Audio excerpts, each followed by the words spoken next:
Welcome to 1027 Elmwood Avenue in Wilmette, Illinois. The homeowners of this four-square style house wanted a few exterior renovations, which included new siding, a new roof, a front porch, and a rear deck.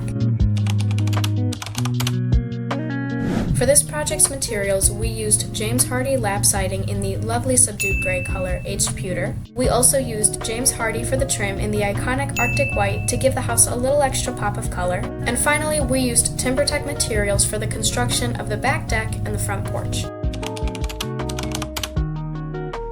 At Siding and Windows Group, we strive to provide precise results that reflects our clients' visions. Our designers use high-quality 3D modeling software to create the exact renderings of how a project will turn out, and our construction crew delivers insanely talented results that leave the clients happier than ever with their decision to work with us. If you're looking to transform your home's exterior in the Chicagoland area, trust the experts at Siding and Windows Group to help you out. Not only are we Hardie Elite Preferred, but we are also the #1 James Hardie installer in all of Illinois and #3 in the entire region. Give us a call or visit our website to schedule your free consultation today, and make sure to like this video and subscribe for more content like this in the future.